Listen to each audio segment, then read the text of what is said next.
As we go to the NFC North, right now I have the Bears winning that division. I think we saw what we saw last year. I think they're only going to get better. The big concern is how are they going to go from Vic Fangio to Chuck Pagano? Fangio was the best defensive coordinator in football. He's now the head coach of the Denver Broncos. How is Chuck Pagano going to do? Now, he had a lot of success in Baltimore as their defensive coordinator and as a defensive coach and, managing and replacing someone who's done well. Can he do that with the Bears? And they're going to tweak a few things up, but I feel like what his style of defense is, it will work for the Bears. You also got to wonder if Mitchell Trubisky can take that next step. We saw that with the Rams last year. Jared Goff struggled as a rookie. Second year, first year with McVay, took a big jump. They made the playoffs. Year 3, Super Bowl. Can Mitchell Trubisky and Matt Nagy do that with the Bears?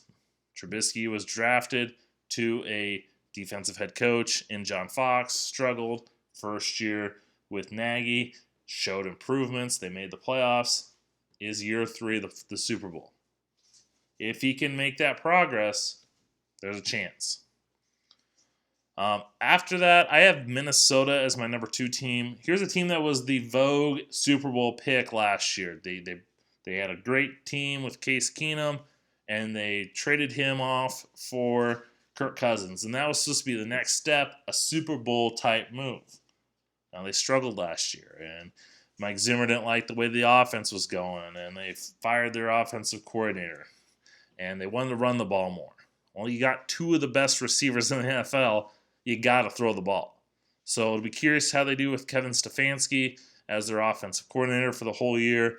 They've brought in the zone-based running system with Rick Dennison and Gary Kubiak as are on staff now. They drafted Garrett Bradbury, who's a perfect fit for that offense.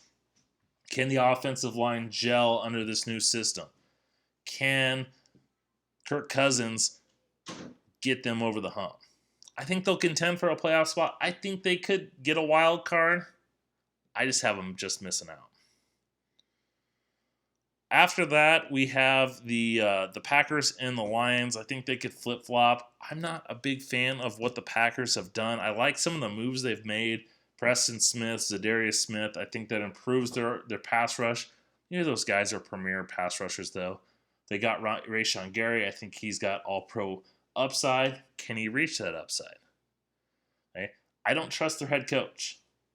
Matt LaFleur, he's been in some good spots as a quarterback's coach, but his year as running the offensive coordinator for the Titans, he didn't have a whole lot of success. Now he's got to manage Aaron Rodgers. Can he do that? Okay. We know Devontae Adams is going to have a big year. Aaron Jones in the fantasy world has been this guy that everyone's waiting to break out. Can he do that? Okay. I could see the Packers doing really well, contending for a playoff spot. I could also see them struggling through a lot of issues. And I could see Matt LaFleur being a one-and-done coach. Detroit's a real wild card. Hey, another team that's really radically made over their team. They went from a pass-happy team to more of a run-based team. There's been rumors that they've been looking to get rid of Matt Stafford, replace him. So it'll be curious to see how they do. Kerryon Johnson showed a lot of promise. They drafted T.J. Hawkinson. They just signed Mike Daniels, who was cut by the Packers in a cap move.